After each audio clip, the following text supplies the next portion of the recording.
voy a ser bastante breve, dado el tiempo que nos ha dado. La primera pregunta en ese sentido sería referido a los sistemas procesales, ¿no? ¿Existe alguna diferencia sustancial entre un modelo o sistema acusatorio y adversarial? No, diferencia sustancial no hay. De hecho, en términos de modelos generales se corresponden. También porque lo que fuera de los Estados Unidos se llama modelo acusatorio, en realidad deriva del modelo adversarial norteamericano. Hay detalles diferentes, pero básicamente hablamos del mismo modelo.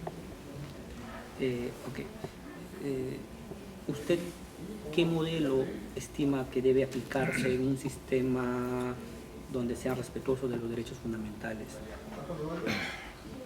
Entre el modelo de proceso de respeto de los derechos fundamentales no hay una implicación directa. Los derechos fundamentales pueden ser respetados en el proceso acusatorio o adversarial y también en el proceso mixto. El solo tipo de proceso donde no se respetan los derechos fundamentales es el proceso inquisitorio, penal, porque el civil jamás ha sido un proceso inquisitorio. Pero considera que en muchos modelos o sistemas acusatorios o mixtos pueden no ser respetados los derechos fundamentales. Entonces no es suficiente decir esto es un proceso acusatorio para solucionar el problema. Puede ser un proceso acusatorio donde los derechos fundamentales no se respetan. Lo que es un punto importante porque normalmente se dice, si el proceso es acusatorio, bueno, no es suficiente. Continuando con la siguiente pregunta. Usted en una entrevista que le hicieron en Chile mencionó que la vinculación que se hace entre los principios de inmediación y oralidad es bastante peligrosa. Sí. ¿Podría explicarnos en qué medida es peligrosa, por favor? Es peligrosa porque, desde un lado, la inmediación muchas veces abre la puerta a la intuición irracional. Uno mira al testigo en los ojos y decide si dice la verdad o no. Esta es la inmediación, ¿no? De manera muy, muy sencilla. La mediación es conectada con la oralidad, naturalmente. Pero también la oralidad es peligrosa porque la oralidad puede funcionar bastante bien en los casos sencillos. Si el caso es complejo, uno no puede discutir adecuadamente 23 cuestiones jurídicas complejas en media hora de discusión oral. La oralidad es un mito. Desde mi punto de vista es una técnica, no es un mito. Siendo una técnica se aplica cuando funciona bien. Y funciona bien solo en los procesos o de escasa cuantía o que en términos de hecho o de derecho son particularmente simples. Si no, la oralidad es una herramienta extremadamente peligrosa. Es difícil tratar oralmente un proceso. Es mucho más difícil la oralidad que la escritura. Lo que normalmente no se considera. Normalmente dicen, la oralidad, bueno, 10 minutos, poco tiempo, rápidos, no gastamos tiempo y dinero. Depende. La oralidad es una herramienta sofisticada, difícil de emplear correctamente. Necesita preparación técnica del juez y de los abogados. Por esto digo es peligrosa, porque si yo tengo una arma muy sofisticada y no soy capaz de usarla bien, es un peligro, no es una ayuda. Hablando sobre la prueba de oficio, profesor, ¿usted considera que un modelo adversarial puede ser compatible con la prueba de oficio o se excluye? No, yo creo que sí. Considera el ejemplo norteamericano, que siempre es el ejemplo tópico. El juez norteamericano tiene poderes de ordenar pruebas de oficio. Hay una regla de las normas federales sobre prueba que le otorgan el poder de llamar testigos que las partes no llamaron. Lo que muchos jueces de civil no pueden hacer. El juez americano puede hacerlo. puede llamar de oficio un perito, por ejemplo, puede ordenar la producción de documentos. Esto está en la Ley Federal sobre las pruebas de 1975. Otro problema es que los jueces no usan frecuentemente estos poderes que tienen. No lo usan no porque la ley lo prohíbe, al contrario, la ley lo permite. No lo usan porque prefieren no meter la pata entre el juego de los abogados. Es una especie de lógica adversarial, digamos así, que pero no se conecta con las reglas. Si uno lee las reglas, descubre los poderes del juez, lo que muestra cómo sean compatibles. Porque, ¿qué entendimos con adversarial?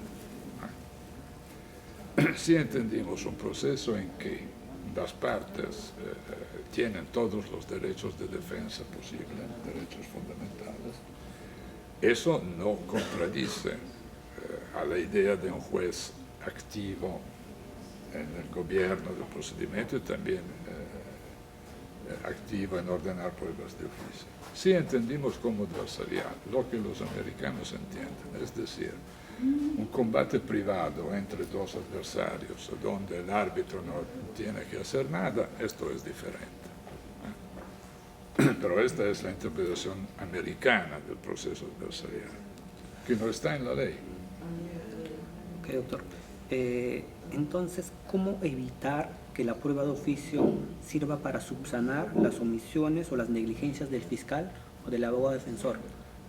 Buen punto. No se trata de evitarlo. El juez tiene los poderes exactamente para eliminar las lagunas defensivas de una parte o de la otra, porque si no, no serviría a nada. El viejo ejemplo español de la diligencias para mejor proveer decía que al final de la práctica de las pruebas de las partes, si el juez considera que falta la prueba de un hecho o que existe una prueba que las partes no le ofrecieron, bueno, lo ordena de oficio. Es un poder supletivo, ¿no? Si las partes usan todas las pruebas relevantes, el juez no tiene nada que hacer. El juez entra en juego cuando hay una insuficiencia probatoria en la defensa de las partes. Si no, ¿qué hace? Entonces, no es incompatible, es exactamente el contrario. El juez tiene que colmar las lagunas probatorias de las partes. Doctor, hablando sobre los medios alternativos de solución de conflictos, ¿usted está a favor de estas alternativas? Por ejemplo, el patellamiento. ¿Usted está a favor de este tipo de medidas? Depende. En general, no. Patellamiento o algo similar puede ser aceptado en casos de escasa relevancia, no por crímenes relevantes. Si se trata de un robo de esta cosa, bueno, ponemos de acuerdo. Si se trata de un plurihomicidio, no. Entonces no es. Pero yo en general estoy en contra de los medios alternativos. Porque, por una razón básica, el medio alternativo implica de renunciar a la protección judicial de los derechos. Si yo me pongo de acuerdo contigo, esto significa que no vamos al juez. Pero la mayoría de las constituciones me dicen que yo tengo el derecho de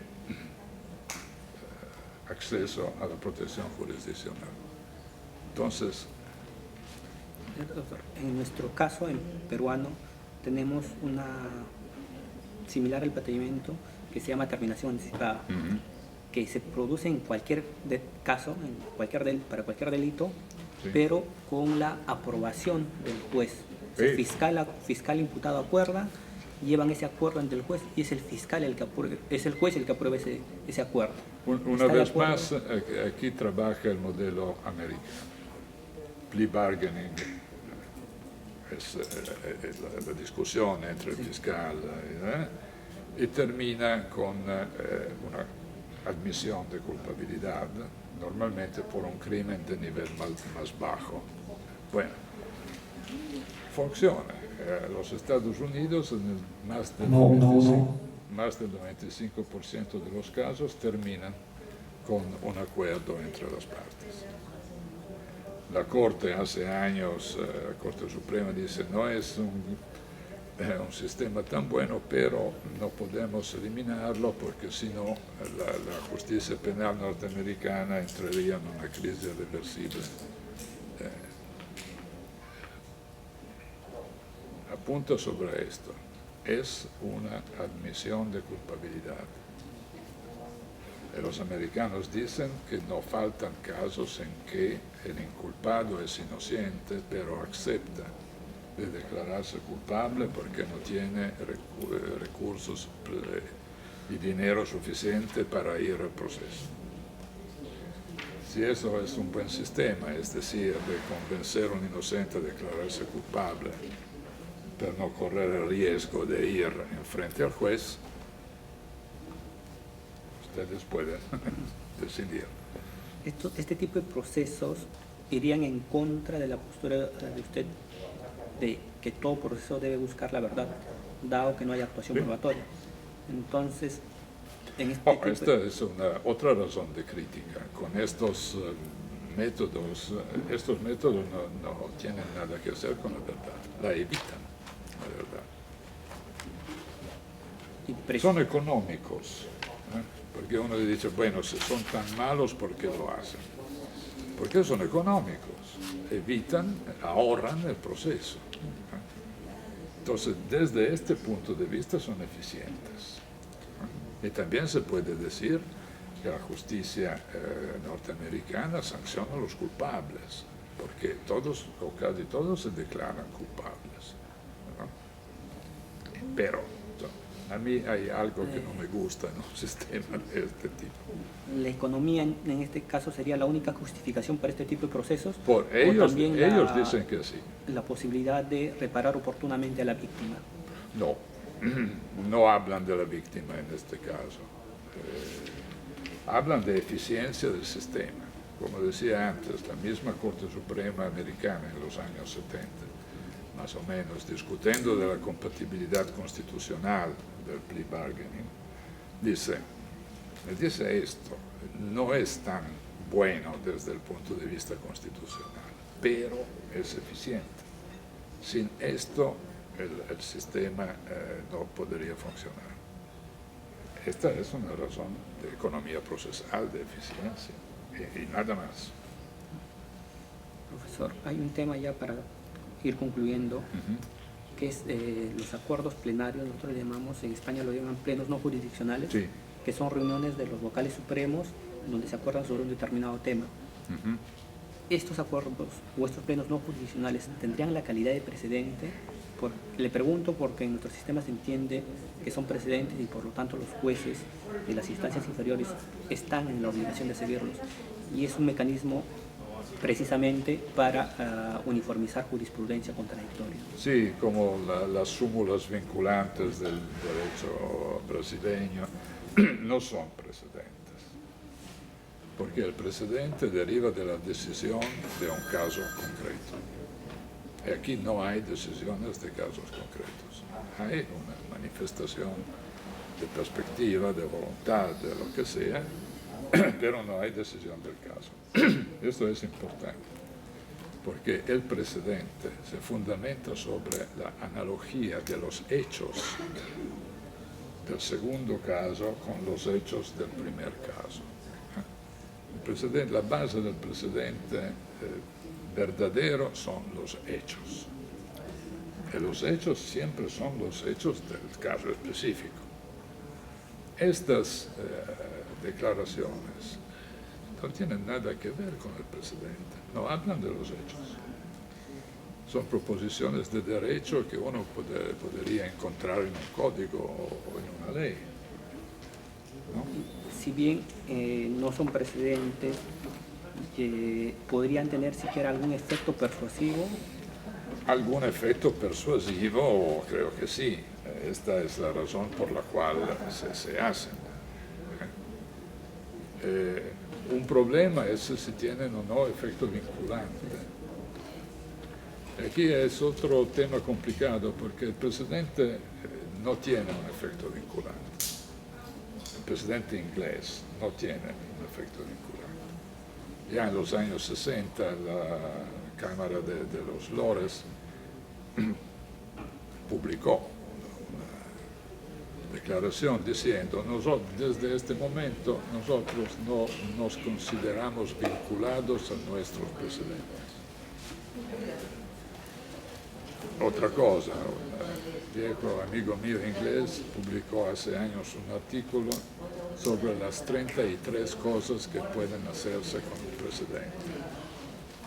33 cosas que se hacen. Una es aplicarlo, ¿no? Las otras 32 son las maneras de evitar la vinculación al presidente.